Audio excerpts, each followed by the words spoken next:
Good morning, everyone. Welcome to our worship service this morning. I want to thank you for coming here. If you are new today, Lighthouse Church is a come-as-you-are church where everyone is welcome. And I would like you to know that if you are going through something in your life right now, I'm pretty certain there are people in this church who have gone through similar things. That's kind of a lot of who we are. So you're in a great place to come in. We're going to have a little time of some singing and worship today. I encourage you to participate in that. And then we're also going to have a time of learning. I'm pretty excited to share. I do want to welcome those of you who are also watching on our live stream today. I want to thank you for coming and joining us. And I always want to say hello to those of you who are watching in 3 correctional facilities across North Dakota this coming week. So we consider you part of our Lighthouse family and look forward to a time when you will worship with us in person. So thank you for being here. We gather not only to worship and to learn, but also to meet each other and find some encouragement and support in this journey of life. So we're going to start with that. Let's stand up, move around, maybe introduce yourself to someone you don't know and greet some people around you.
Worship the God who is. We worship the God who evermore will be. He opened the prison doors. He parted the raging sea. Our God, He holds the victory. Yeah. There's joy in the house of the Lord. There's joy in the house of the Lord today. And we won't be quiet. We shout out your praise. There's joy in the house of the Lord. Our God is surely in this place. We won't be quiet. We shout out your praise. Oh, oh, oh. We shout out your praise.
You are good, good. Oh, you are good, good. Oh, you are the night is holding on to me. You are holding on. You are when the night is holding on to me. You are holding on. You are good, you're good. Oh, you are good, good.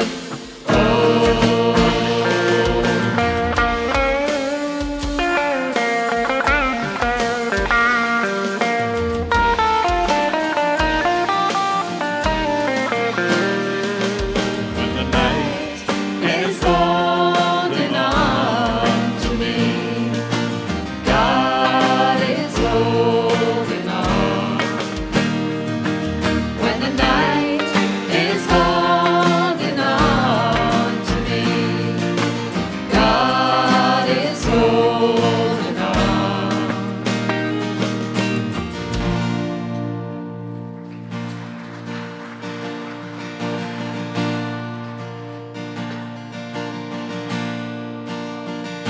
Through every battle, through every heartbreak, through every circumstance, I believe that you are my fortress, you are my portion, you are my hiding place.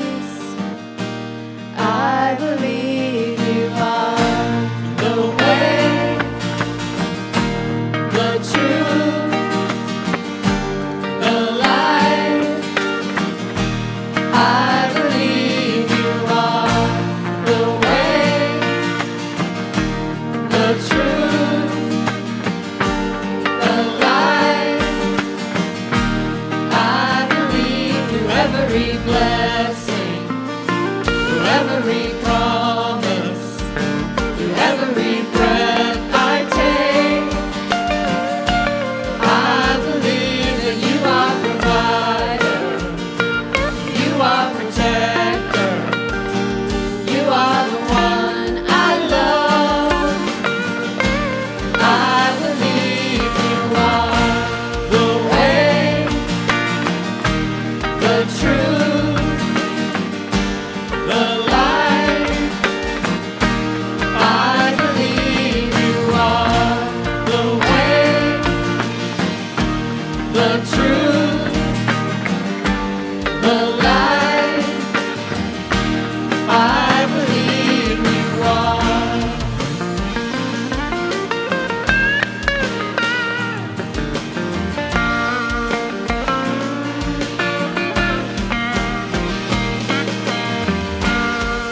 It's a new horizon, and I'm set on you.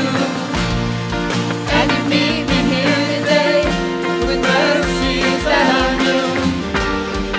All my fears and doubts, they can all come true because they can't stay long. It's a new horizon, and I'm set on you. And you meet me here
Please take a seat and let us pray.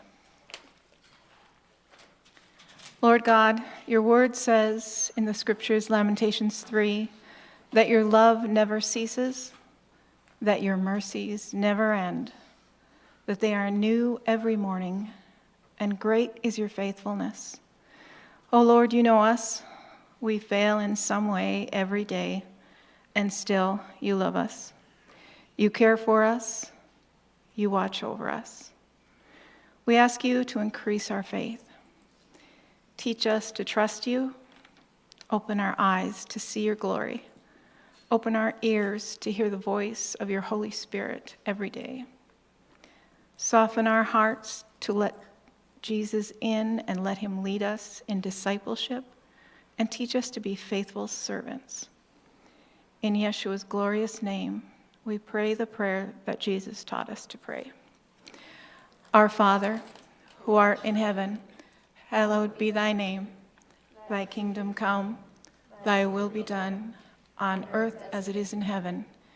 Give us this day our daily bread, and forgive us our trespasses, as we forgive those who trespass against us. And lead us not into temptation, but deliver us from evil. For thine is the kingdom, the power, and the glory, forever and ever. Amen. Amen. So thank you, Tamara, and thank you, worship team, for leading us in worship today. Good to see you all today. We are going to have a couple of our band members come around with a tin can right now. We're going to take the noisy offering. This is not the church offering. We collect spare change every week and we give it away.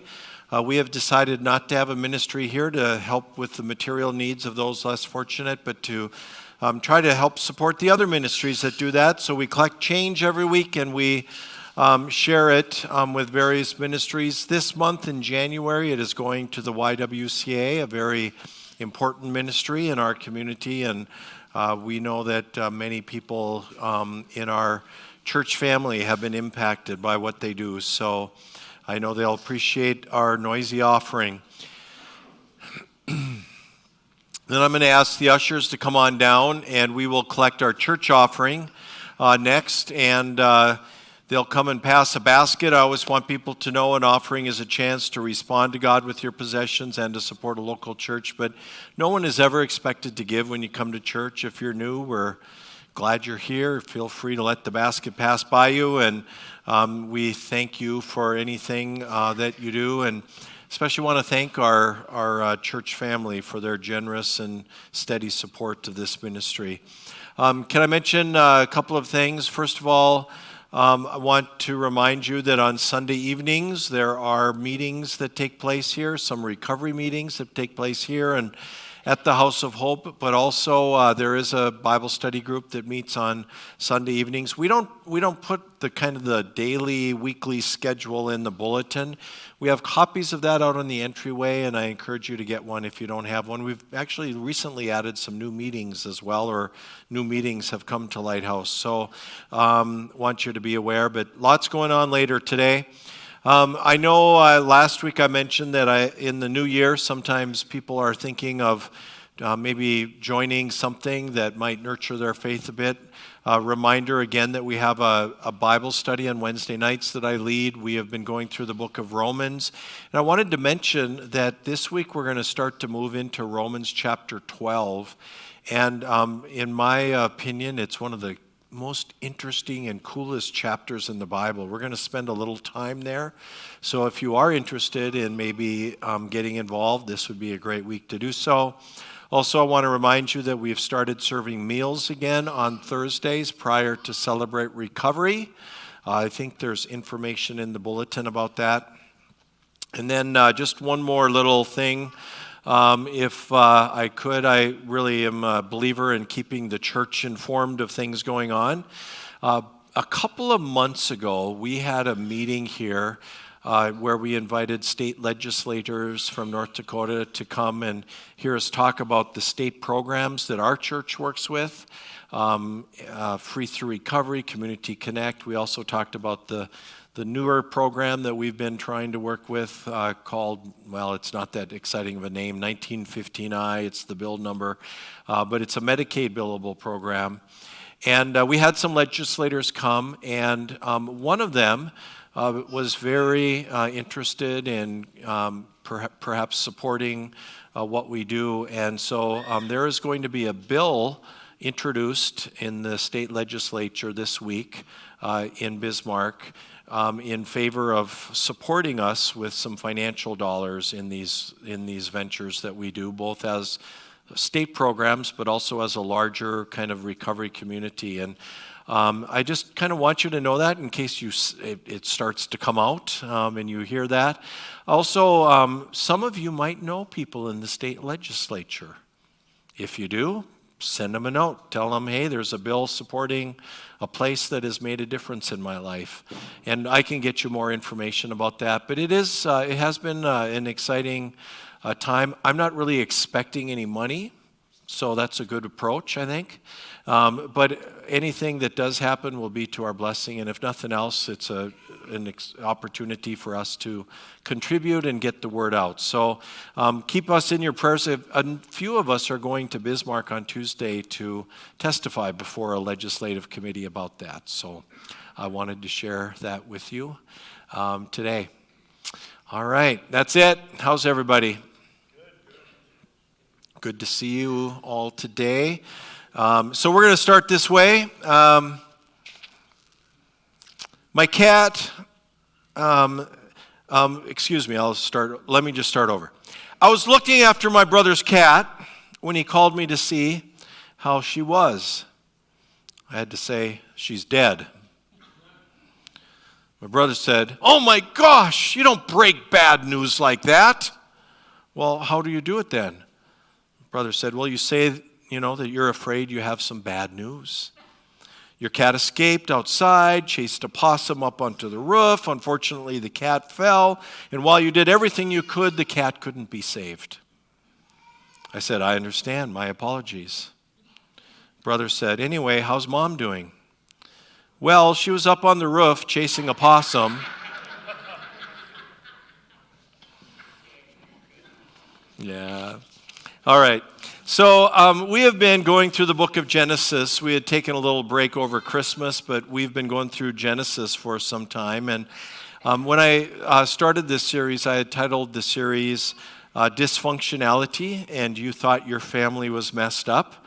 And for the month of January, we have been looking at some of the stories of Jacob and Esau, these two brothers in the book of Genesis. They were twins, born to Isaac and Rebekah. And what I decided to do in my preparation, I was reading these stories and I was noticing that there were some larger themes that really would allow us to talk about some issues that sometimes we face or the people we work with might face. And so I thought we would look at these stories and kind of talk about these themes, larger themes, and apply them to our daily lives. So last week, when we were together, we learned that Jacob was his mom's, Rebekah's, favorite son, and that she and Jacob schemed to steal Esau's birthright and family blessing. And we talked about how so many of the life issues that we tend to deal with tend to be generational.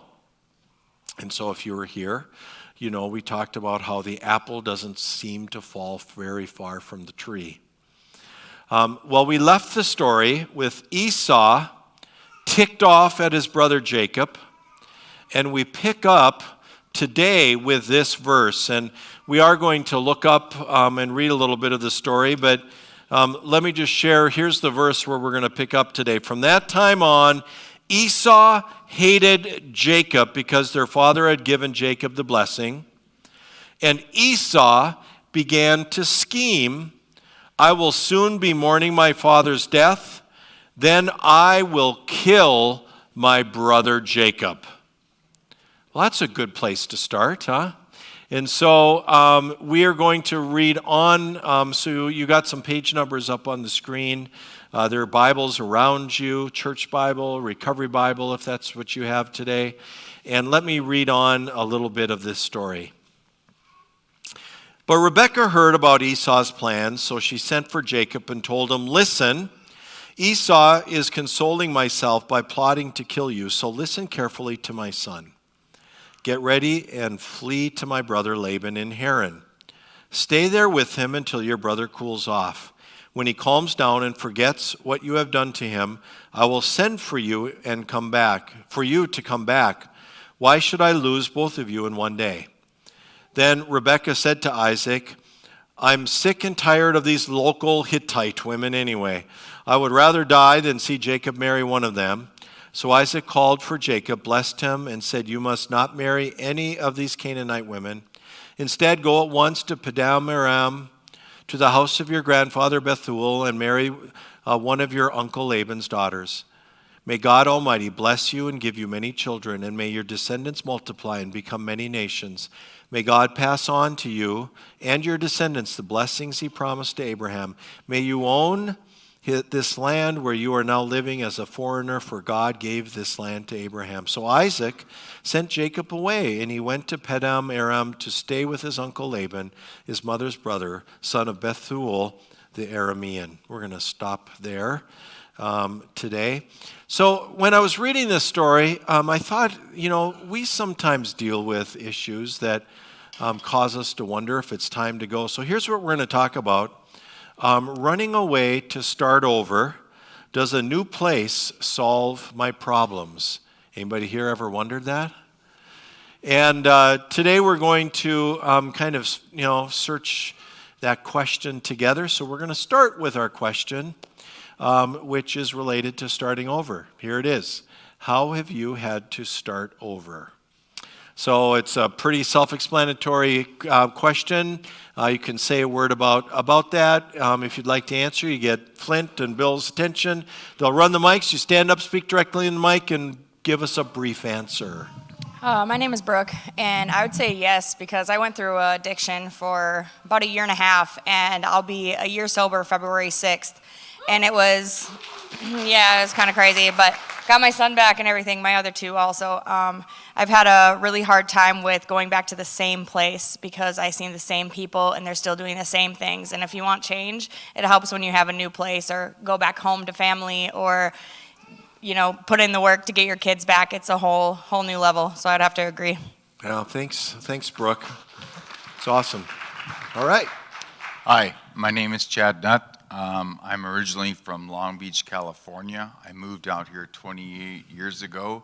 I've been meth-free ever since. I'm working on just trying to struggle. Every day is a struggle, but I can say that I am chemical-free, and I enjoy living my life in such a manner. Awesome. Thanks, Chad. Welcome today. Hi, I'm Keith. I know for me, I struggled through addiction too, and by the age of 16, I already went through 21 different states, and that's because I kept trying to find somewhere else, but every place I went, there went I, until I could be able to give myself to God and to be able to do what He was asking me to do, and to look at that, I no matter where I went, there I was. So yeah, we're going to talk about that today, of course. So thanks, Keith. It's awesome. Well, hello everybody. My name is Holger, and yes, in my life I tried to start over many times, but I noticed that start over with the same thinking was not helping me. So what I had to do is change my mind to be able to start over and fresh. Yeah, Thank that you. was excellent. Thank you. Good share. Anybody else? Anybody else? All right, Johnny. Good morning. My name's Johnny. Starting over, at 48 years old, I started over with nothing after being at the height of my career. And starting over, I went to a different town, but I went with me. Mm-hmm. And it took a lot of trials and errors, but getting sober, I'd done it 100 times, had that down pat. I just couldn't live sober. And once I figured out how to do that, I was able to start over and be true to myself. Thank you, Johnny. Was there somebody else over here? No? Got time for another one? All right, Lisa. I'm Lisa, and after being diagnosed with stage 4 cancer, I didn't think I'd be here very long, and so thankfully I healed. That was in 2012. And I really had to start over and try to find out what God wanted for the rest of my life. So that got really challenging because I didn't know that there would be. So it's kind of a backwards one. Excellent. Thank you, Elisa. All right, time for one more. Anybody else want to share? All right, Jamie is going to share over here. Hello, everyone. I'm Jamie. Yeah, I've tried to start over many times, like Johnny and everybody else has said, with running from my addiction. But you know, I don't know. God's planted me here for a reason, and sometimes I have to start over 2 or 3 times a day because my life is a mess. And you know, I'm just grateful that He gives me the opportunity to be able to do that. Yeah, thanks, Jamie. I appreciate, we're going to wrap up there, and I appreciate everybody's transparency and honesty. And, you know, if you're on Facebook, you're welcome to write an answer to that. Or I know that those of you who are currently watching this coming week in places of incarceration, you know all about starting over. And, you know, this is a reality in our life. One of the realities in life is that there are times that come in life where we need to have a fresh start.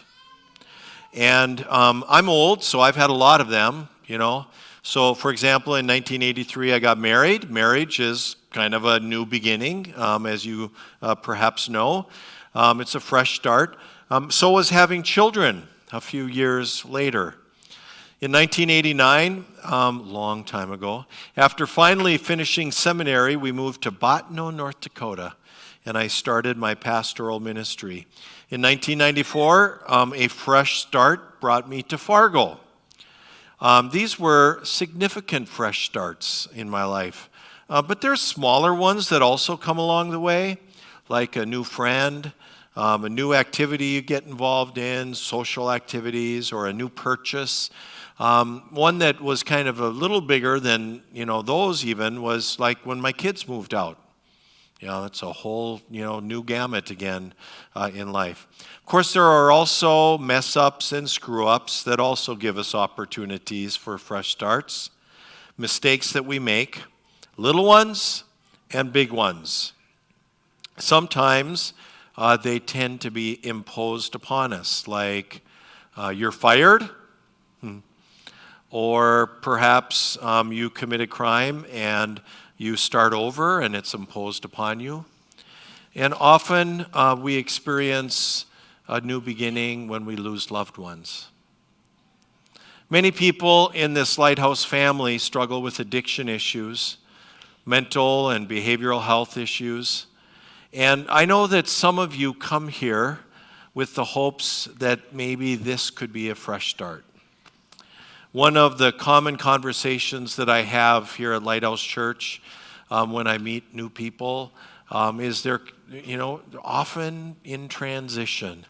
And I ask, what's going to happen next? You know, where are you going next? You know, do you need to have a fresh start? How much of a fresh start do we need? That's always an interesting question. And let me just say that I know there's a variety of situations that kind of lead us towards new beginnings or fresh starts. If you do struggle with an addiction, chances are, like me, you've had a lot of new beginnings and attempts at fresh starts. Trauma can cause that, mental health issues, legal issues, I already mentioned, relationship issues. If you're in a difficult relationship, or if you're in a marriage that has really gone sour, you may be facing questions like, do I stay in this, or do I have a new start? If you're in an abusive relationship, chances are you should have a fresh start. When we lose loved ones, it's always a chance to kind of start new, even though we don't want to. You know, if you're in a difficult job or a career that you're not happy with, sometimes, you know, having to start a new career can be a new beginning. And sometimes there are just seasons in life that give us new beginnings. Here's the thing. When facing life issues and struggles, we sometimes ask the question, should I run away and start over in a new place? So I'm going to give you the answer. Maybe. Maybe. I mean, it depends. Huh? So for Jacob in the story that I read, it was kind of an easy decision. You remember verse 41, from that time on, Esau hated Jacob because the father had given Jacob the blessing. Esau began to scheme, I will soon be mourning my father's death. Then I will kill my brother Jacob. So here's the thing. If your life depends on it, maybe it's a good thing to start and move to a new place and start over. So it depends. There is no simple answer. I am going to tell you something that you already know, and it was already alluded to in a couple of the answers that we had. One of the things I mentioned that sometimes people will come here to Lighthouse. Some of you who are incarcerated right now, you may end up coming to Lighthouse, and we'll have this conversation someday. We have this conversation like, what are you going to do next? Where are you going to go? Where are you going to settle? And some of you who have, come here in the midst of struggles, you may be facing the same kind of thing. And here's what often happens. I'm in Fargo now, and I think, well, maybe a fresh start, maybe living somewhere else. So let's say I'm going to move to Bismarck. We'll pick Bismarck. And, I'm going to give Bismarck a try. And then, things kind of cause me to start to wonder, do I stay in Bismarck or should I go somewhere else? I think a new start again. And so maybe, I don't know, we'll pick even a bigger city, Omaha, Nebraska. And so we try Omaha, Nebraska out, and and then we think, the Twin Cities. Everybody goes to the Twin Cities. It's a happening place. I know people in Twin Cities. So I go to the Twin Cities, and then, for some people, you just get tired of winter. So let's try Miami. Miami sounds good today, doesn't it? And so we try these different places, and here's what I want to ask you. What's the common denominator in all of them? Me. Yeah. Somebody introduced me to this phrase in the recovery world, wherever I go, there I am. Can I suggest that you and I could do the exact same thing with jobs? This job, this job, this job, this job. With relationships, this guy, this guy, this guy, this guy, this girl, this girl, this girl, this girl. We can do the same with almost anything. How do we know whether a fresh start or starting over is the right thing? Because the problem is that we tend to take ourselves with us when we go somewhere or when we enter a new relationship. So, does a new place solve my problems? No. That we know. Might help. Doesn't mean you shouldn't go, but it's not going to automatically solve our problems. Can I run away from my life issues, my mistakes, or my sin? No. They're going to go with you. But that doesn't mean that a fresh start may not help you heal. So what in the heck do we know then? Here's one thing that we know. We know that we have a God who's all about new beginnings and fresh starts. Lamentations 3, verses 22 and 23 say this: the faithful love of the Lord never ends. His mercies never cease. Great is his faithfulness. His mercies begin afresh each morning. Now that's cool. I just want you to agree with me. That's cool. God starts fresh every morning, and he allows us to start fresh every morning. And so, we have a God who's all about fresh beginnings and new beginnings. So let's get practical for a few moments. When I was going to treatment my first time around for my own addiction to alcohol, my addiction counselor said that, Dale, you're going to need to change everything in your life pretty much if you want to stay sober. And I thought to myself, yeah, right. Right. What does that even mean, that I need to change almost everything in my life? And years later now, I realize that I've changed almost everything in my life. Not everything, but there is so much that is different. And one of the things that I have learned over the years is that recovery is a process. Recovery is a process. Now, when I say that, I'm not necessarily saying that we're just defining recovery from an addiction standpoint. That when we say that recovery is a process, Mary back there on the PowerPoint, we're not necessarily saying that sobriety is a process. In fact, let me just say that sobriety is a process, but that's not what I'm saying. I'm not saying that anxiety and depression being lifted in your life is a process, even though that is true. What I'm saying is recovery is a process. So what I'm not saying is that, relationships and getting healing in relationships or having less stress in the house or a better marriage is a process. It is a process, but what we're talking about is recovery. And recovery we would define more as healing and growth and serenity. And my experience is that recovery from a standpoint of just me as a human being growing and being better, feeling better, life going better, finding more serenity. It's a process, and because it's a process, it needs prayer and good counsel and support and time. The problem is that, because I know most of you in this room, some of you pretty well, the problem is that we want it quickly. We want it, kind of in the easier, softer way, because we are certain that the grass is greener on the other side. Or maybe it's January. The snow is whiter on the other side of the street, right? And we want to have something that helps us fix things right now. That place, that job, that relationship. If I just get that, then I know everything is going to be better. So here's what I want you to know. It doesn't work that way. It does not work that way. And so I want to share with you just 3 things that I hope can be helpful. And if you're in a place where you're kind of dealing with these questions, do I make a fresh start in something? I want to encourage you with these 3 things. If you're somebody who maybe is sponsoring people or working with people or working in a program that's helping people, can I just suggest that these might be helpful in some of the work that you do as well?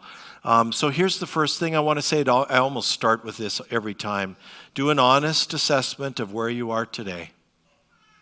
If you are really thinking, would a new start in something, be of benefit to me, do an honest assessment of where you are today. We do this all the time. We stand up on this continuum, this line of growth. That's where I used to be, not there anymore. That's where I'm going. I'm not there yet. But one of the things that I think we sometimes do is we think too much about back there and up there, and we don't really take time to do an honest assessment of where we are today. Where am I today? But not only where am I today in kind of in a recovery standpoint or a growth standpoint or a peace, and peace with God standpoint, but how did I get here? That should be part of the assessment. What brought me to the place I am today? What do I have going for me today? Who are and where are my supports?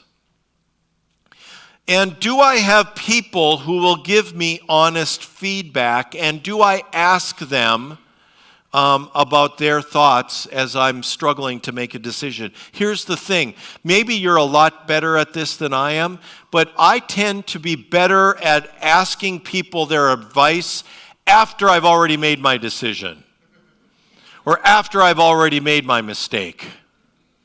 Or I have people all the time, who come to me and they'll say things like, I just knew the relationship was going to be the thing that got me better. And now I've been in that relationship and it hasn't gone so well. I don't know what I was thinking. And every time somebody says that, I look at them and I think, I know what you were thinking. I know what you were thinking. Getting into a relationship when you weren't ready. The reality is that we are really good about talking to people when we're after the fact? So do you have people that you can go to? These are important questions, this self-assessment. Do you have somebody that you can go to prior to making a decision, and they will give you honest advice? Let me tell you a little bit of my own story. So my struggles with alcohol and some of the mental health things I was going through in the church world, in town especially, were pretty well known. I had been in this town for 20 years at that time. And I'm just going to say this honestly. There was a big part of me that would have loved to have run away and started over. Would have loved to have run away and start over, where I don't know anybody. The reality is that it wasn't that simple. So these decisions are rarely simple. So for example, I had a family here. I had a home here. I had lived here a long time. And I also, as I began to think it through a little bit, I also realized that I was getting sober here. Did I want to leave that? Huh? I have some support here that was already being built into my life, even though I was very early in the process. From a spiritual standpoint and a biblical standpoint, there was a Bible story that became very important to me in that period of my life. And even if you haven't spent much time around the church, you might even know this Bible story. It comes from 1 Kings chapter 19. And we're not there yet. In 1 Kings chapter 19, we have this story where Elijah, the prophet Elijah, is going about doing the Lord's work. By the way, in the Old Testament, nobody wanted to be a prophet because it was a bad job. You were telling people that they were wretched sinners all the time. Elijah was literally engaging battles with the prophets and the priests of other gods, and it was almost like a war. And so Elijah was just getting worn out. And in some things that were going on in his life, Elijah made the decision that he was going to run away and hide. Seemed like a good idea at the time. It seems like good ideas to me sometimes. And so Elijah runs to Mount Sinai, and he hides in a cave on a mountain. No matter how bad it's gotten for you, you've maybe never gone to a mountain and hidden in a cave, but that's what he did. And, he just decided, I don't want to do this anymore. And there's this great passage, this great story where God comes to him in the cave on Mount Sinai. And here's how it starts. He comes to Elijah, and God says, "Why are you hiding, Elijah?" We've looked at questions like that from God before, and it always intrigues me because we know why. We know that God knows why Elijah was hiding. So why does he ask Elijah, "Why are you hiding?" Gives him some dignity, I guess. But also, maybe he wants Elijah to learn something. Why are you hiding, Elijah?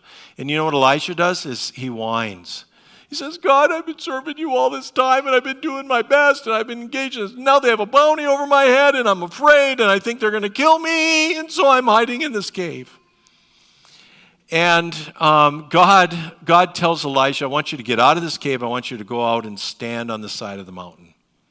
So Elijah goes out on the side of the mountain, and he's standing there, and it says that this huge, hurricane wind comes along. Then it says, but God wasn't in the wind.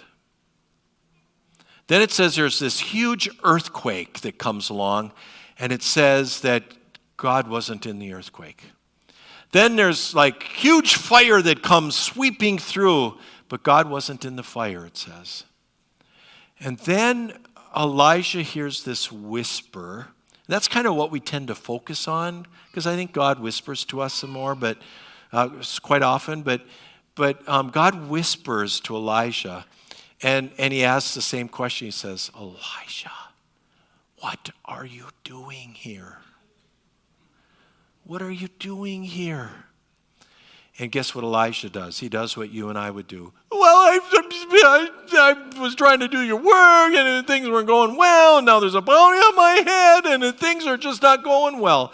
And then we have the verse that is going to come up on the screen. It's a great verse. We often miss the verse. This is the verse that stuck out to me in my reading. It says, "Then the Lord told him, Elijah, go back the way that you came and travel to the wilderness of Damascus. When you arrive there, anoint Hazael to be king of Aram." In other words, I want you to go back the way you came. What's going on in the way he came? They want to kill him. I want you to go back the way you came, and I want you to do what I'm telling you to do. And that settled on my spirit, and I started to ask the question personally, do I run away and try to start something new? Or is God asking me to go back the way that I came and now do what he's asking me to do?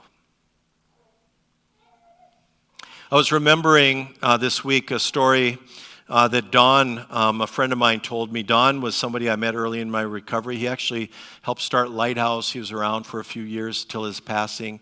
He was really just a good friend of mine. And Don would tell the story about a time in his own journey, fairly early in his own journey, when he had this dream. And he said this dream was so vivid. And he said he was walking down this road, and he came to a fork in the road.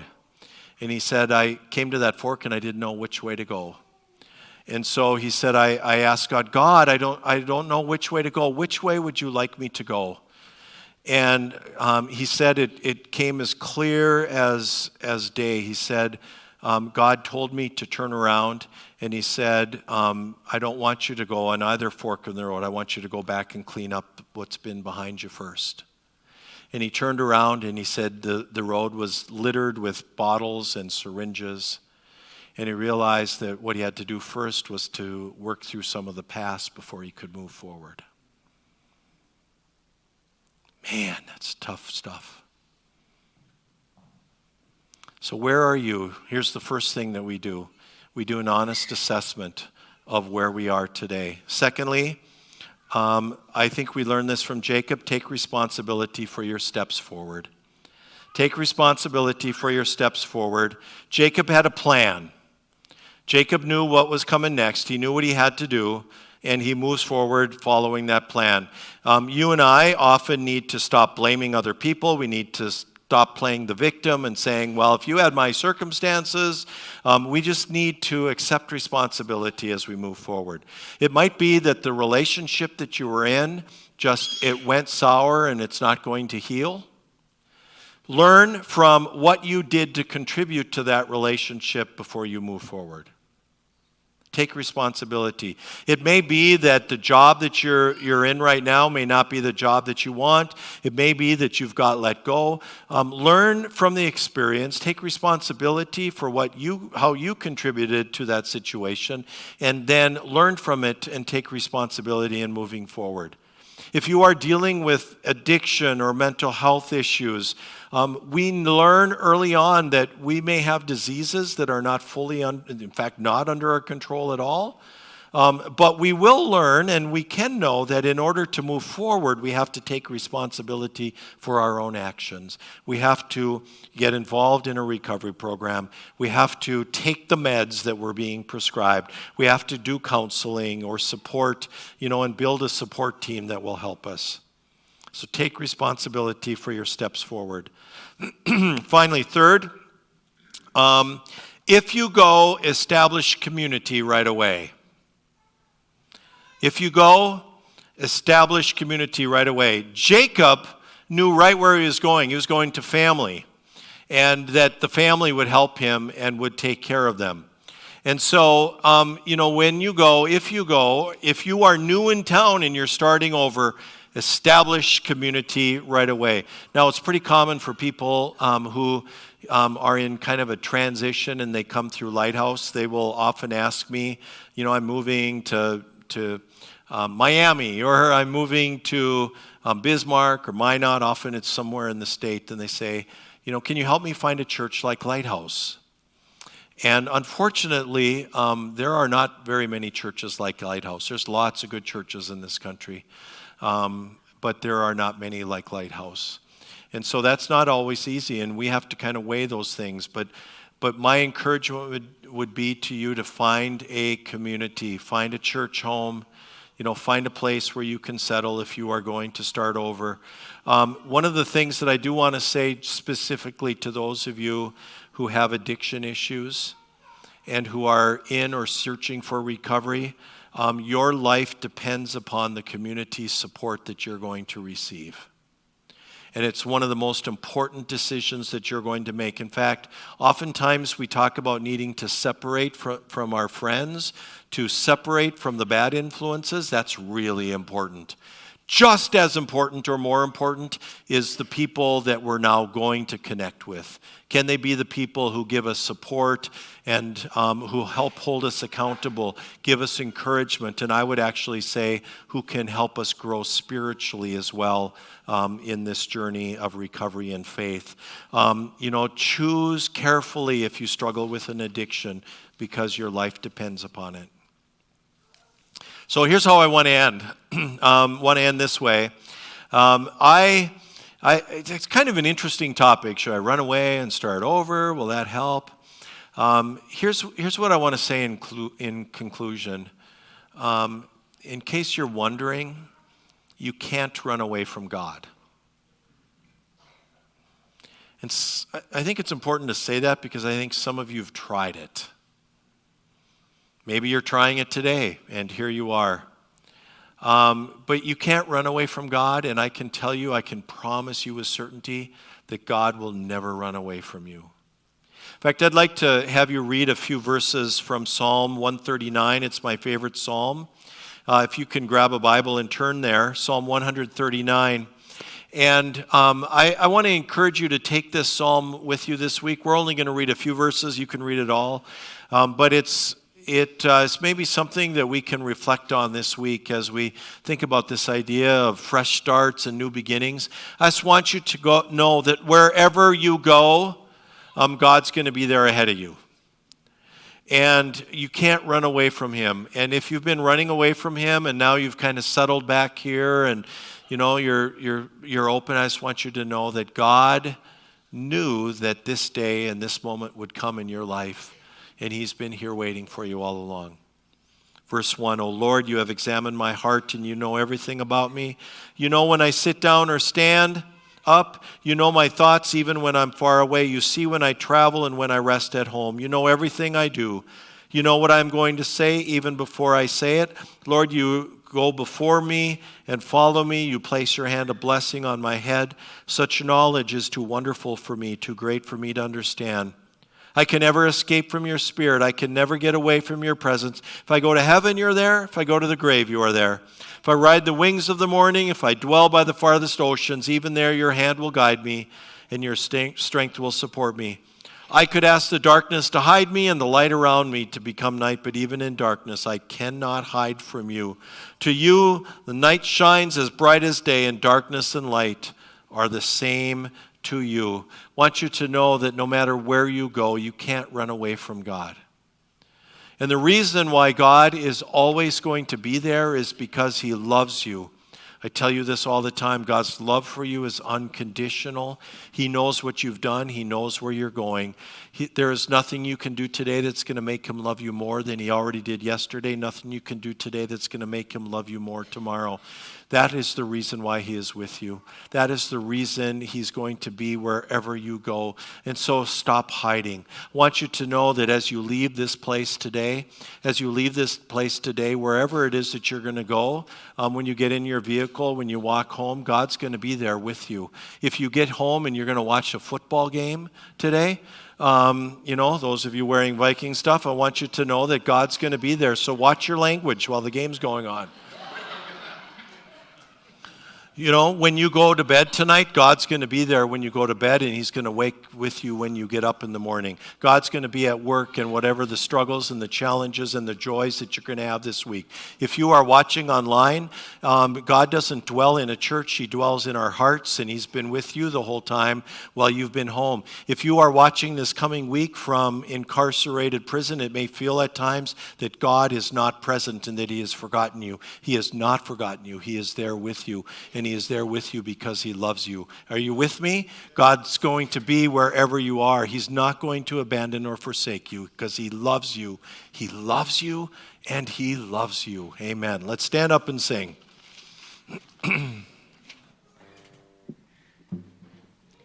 We were having a similar conversation downstairs in Sunday school about God is with us everywhere. And when I said God's with you when you're in the bathtub, I had a lot of funny looks at me like, what? But they get it. They get it.